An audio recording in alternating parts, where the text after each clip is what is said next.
नमस्ते दोस्तों, स्वागत है आपका हमारे YouTube चैनल मिस्ट्री फैक्ट्स में। आज हम इस वीडियो में देखेंगे कि रावण का जन्म किस योजना के तहत करवाया गया था। वैसे तो भगवान श्री राम का ध्यान करते समय रावण की छवि अपने आप हमारे मन के सामने आ जाती है, परंतु यह रावण था कौन और वो भगवान श्री राम का इतना बड़ा शत्रु कैसे बन गया, तो चलिए जानते हैं। लेकिन उससे पहले हमारे चैनल को सब्सक्राइब जरूर करें, ये आपके बहुत काम आने वाला है। वैसे तो देव और असुर दोनों भाई थे, परंतु दोनों के विचारों और संस्कारों में काफी अंतर था। जहां असुरों के पास काफी बाहुबल और मायावी शक्तियां थी, उसी प्रकार देवों के पास काफी बुद्धि थी। मतलब देव असुर संग्राम एक विचारधारा की लड़ाई है, जिसमें असुर हमेशा देवों से हारते हैं। दरअसल असुरों की एक जाति है दैत्य, और एक बार दैत्य राज ने देवों पर आक्रमण कर दिया और उस लड़ाई में देवों ने लगभग दैत्य राज को मिटा ही दिया था। जिसके बाद अपना सब कुछ हारकर दैत्य राज काफी सदमे में चला गया और अपनी पुत्री को लेकर पाताल लोक में छिप गया और देवों को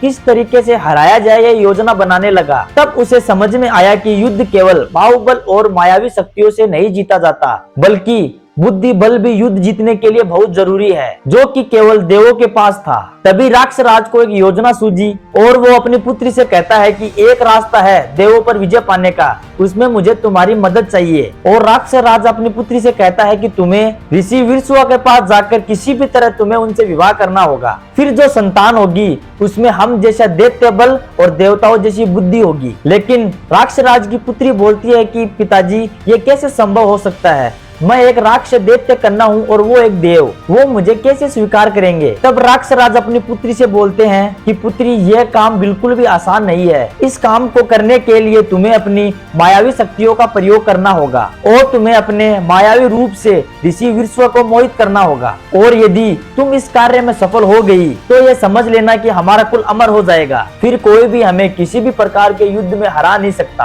और दैत्य राज की बेटी ने बिल्कुल वैसा किया जैसा उसके पिताजी ने उसे बोला था। वो सीधी ऋषि विरसुआ के आश्रम में पहुंच गई, जहां और दैत्य राज की पुत्री ने अपनी मायावी शक्ति का प्रयोग कर एक बहुत ही सुंदर और सुशील स्त्री का रूप धारण कर लिया और ऋषि के सामने प्रकट हो गई। और जैसे ही ऋषि विरसुआ की दृष्टि उस स्त्री पर पड़ी तो उनका मन विचलित हो उठा और ऋषि विरसुआ ने उस दैत्य कन्या से पूछा कि देवी, तुम यहाँ क्या कर रही हो। और वह बोलती है कि मैं दैत्य राज कन्या हूँ और मुझे ऋषिवर आपसे प्रेम हो गया है, मैं आपसे विवाह करना चाहती हूँ। तब ऋषि विरसुआ बड़े ही आश्चर्यचकित होकर बोले कि यह कैसे संभव हो सकता है, तुम एक दैत्य कन्या और मैं एक देव, और मैं पहले से ही विवाहित हूँ, इसलिए मैं तुम्हें स्वीकार नहीं कर सकता। परंतु लाख कोशिशों के बावजूद ऋषि उस दैत्य कन्या के रूप और जिद के आगे हार गए और इस विवाह के साथ ही दैत्य कन्या की योजना सफल हो गई। और समय आने पर उस दैत्य कन्या के 3 पुत्र हुए, पहला रावण, दूसरा कुंभकर्ण और तीसरा विभीषण। और दैत्य कन्या की एक पुत्री भी हुई जिसका नाम शूर्पणखा था।